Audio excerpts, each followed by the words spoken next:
கூத்தன் இருந்தான், குரலரசன் அங்கிருந்தான், வார்த்தை தமிழுக்கு வணங்கிய வயதான தமிழ்வேந்தன் கம்பன் இருந்தான், அரசியோடு சீதனமாய் புலிச்சோழ நாடடைந்த புகழேந்தி அங்கிருந்தான், நக்கீரன் நன்னாகன் நப்பசலை ஒக்கூர் மாசாத்தி ஒன் சாத்தான் சிலம்படுத்த தக்கோன் என காவலர்கள் மூவருமே காத்து நின்ற வாயிலுக்கு காவலனாம் நம்பி பாட்டெடுத்த அவன் தம்பி.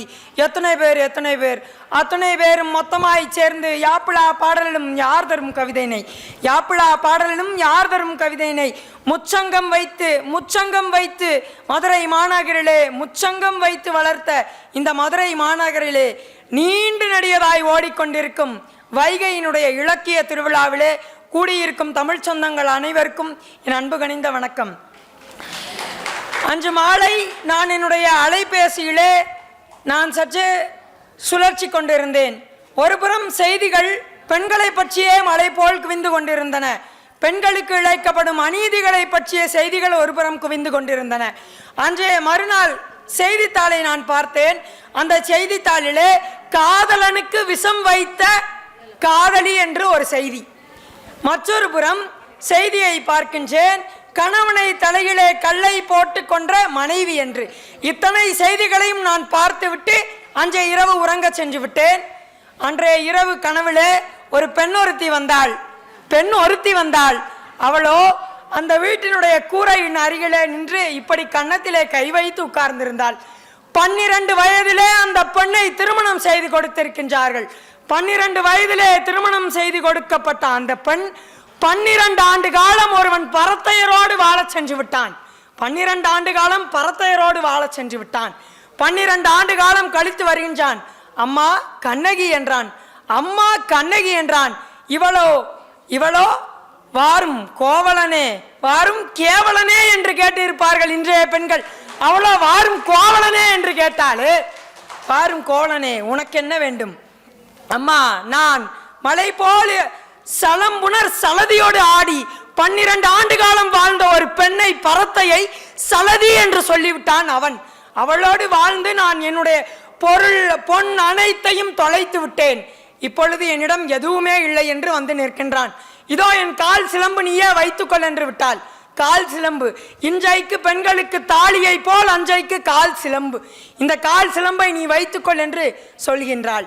அப்பொழுது அதெல்லாம் எனக்கு வேண்டாம், உன்னுடன் வாழ வந்திருக்கின்றேன். எத்தனை ஆண்டு காலம் கழித்து? 12 ஆண்டு காலம் கழித்து. இன்றைய பெண்கள் சற்றே சிந்தித்து கொண்டே வாருங்கள். நான் இறுதியிலே இதற்கான ஒரு விடயத்தை வைக்கின்றேன்.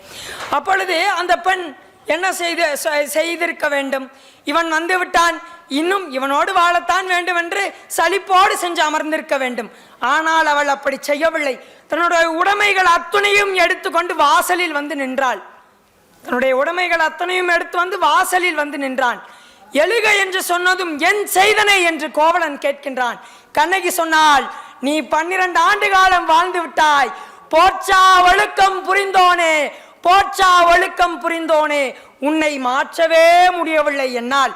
என்னுடைய தோழிகள் அனைவரும் சொன்னார்கள், சோமகுண்டத்தையும் சந்திரகுண்டத்தையும் குளித்து நீ காமதேவனால் அருள் செய்யப்பட்டால் உன்னுடைய கற்பை இழந்து அவனோடு வாழ வேண்டி இருக்கும் என்று சொன்னபோது எனக்கு என்னுடைய கற்பு வேண்டும் என்று சொன்னால், எனக்கு என் கற்பு வேண்டும் என்று சொன்னால், 12 ஆண்டு காலம் விட்டு சென்ற ஒருவனுக்காக தன்னுடைய கற்பு வேண்டும் என்று சொன்ன கண்ணகி இந்த இடத்தில் தெய்வமாக எனக்கு தெரிந்து விட்டாள்.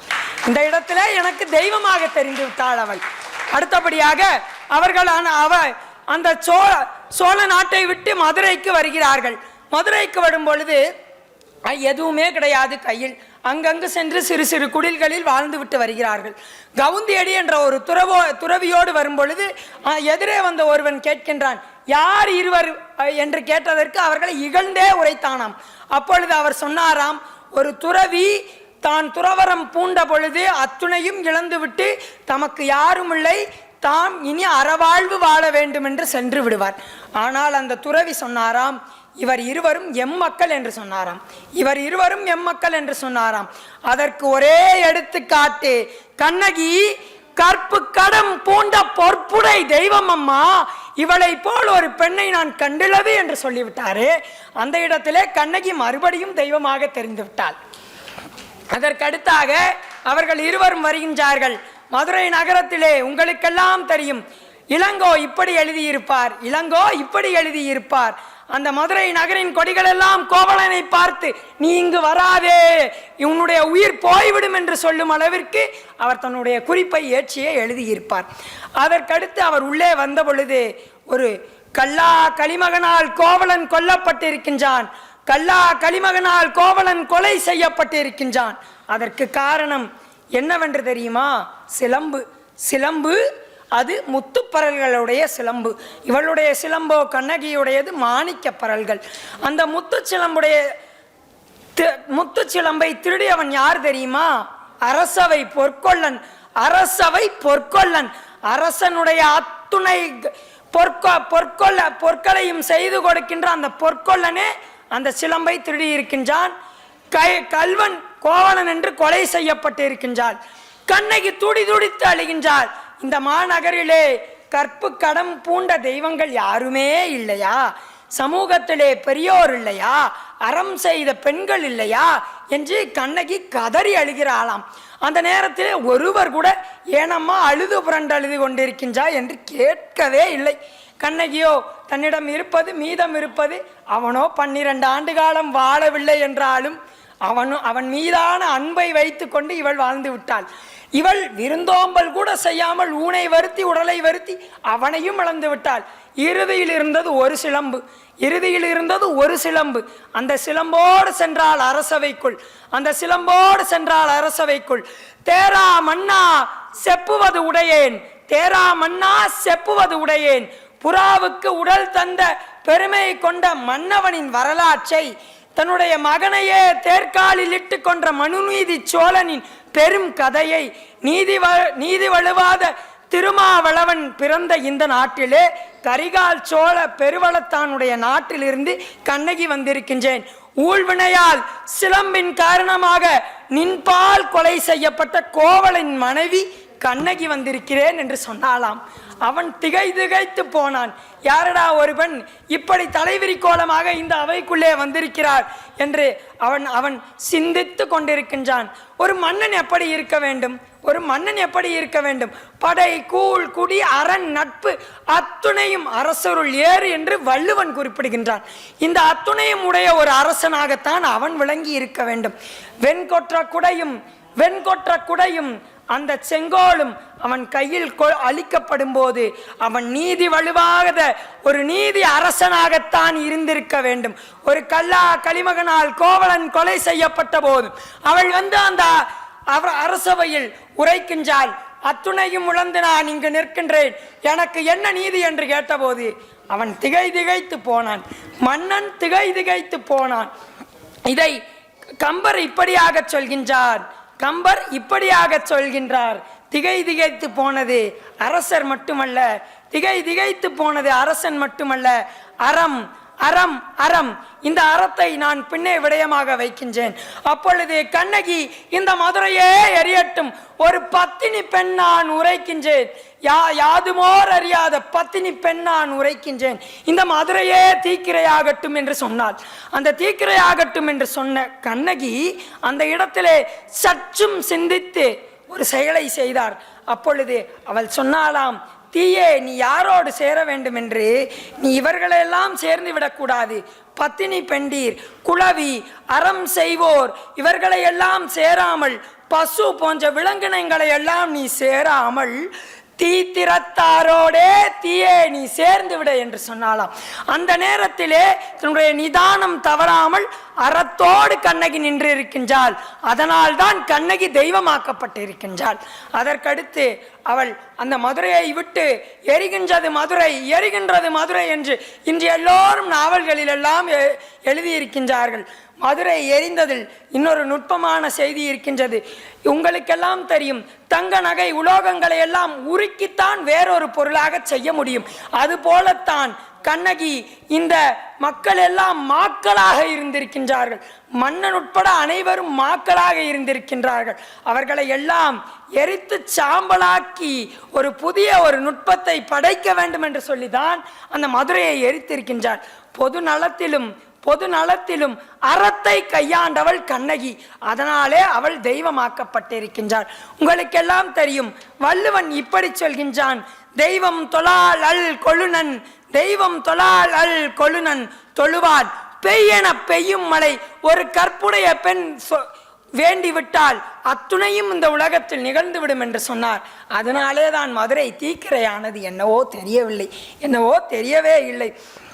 வையத்துள் வாழ்வாங்கு வாழ்பவள் வானுரையும் தெய்வத்துள் வைக்கப்படும் என்று குறள் தான் சொல்கின்றது. இப்படி அழகை நீத்தவள் கண்ணகி இறுதியில் அழகை நீத்தாள். அறிவாள் பாண்டியனை வென்றாள். அறிவாள் பாண்டியனை வென்றாள். கற்பால் உயர்ந்து நின்றவள். கற்பால் உயர்ந்து நின்றவள். கருணையால் பிறரை மன்னித்தவள். இத்தனை செய்த பாண்டியனுக்கு தன்னையே மகள் போன்று போற்றியவள் கண்ணகி. தன்னையே மகள் போன்று போற்றியவள்.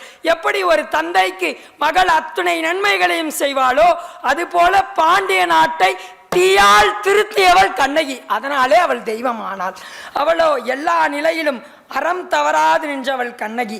எல்லா நிலையிலும் அறம் தவறாது நின்றவள் கண்ணகி. அரசியல் பிழைத்தோர்க்கு அறம் கூச்சாகும்.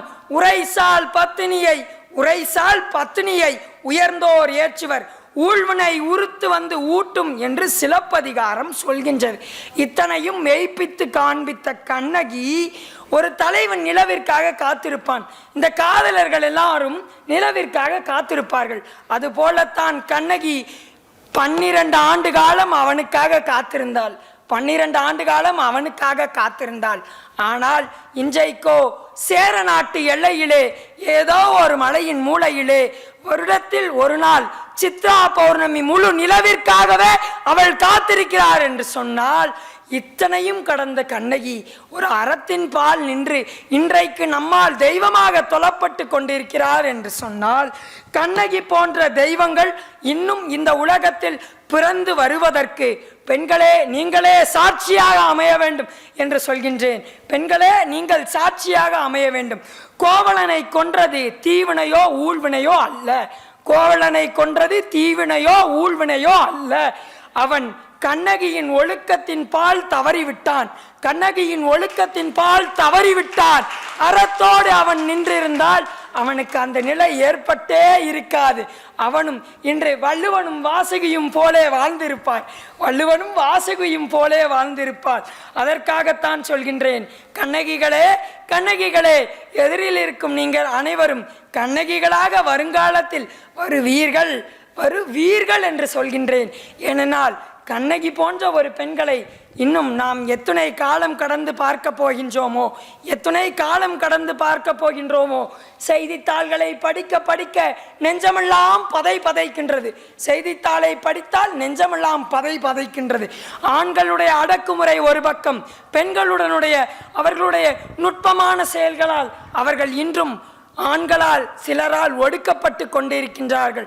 கண்ணகி போன்ற அறமுடைய பெண்கள் இருந்ததால் தான் இன்றைக்கும் தமிழ்நாடு பெண்கள் சிறந்தவர்கள் என்று போற்றப்பட்டு கொண்டிருக்கின்றது. இந்த வாய்ப்பிற்கு நன்றி கூறி விடைபெறுகின்றேன். நன்றி, வணக்கம். கண்ணகி வாழவில்லை, உங்களுக்குள் எல்லாம் இன்றும் ஊர்ந்து கொண்டிருக்கின்றாள் என்று சொல்லி விடைபெறுகின்றேன். நன்றி, வணக்கம்.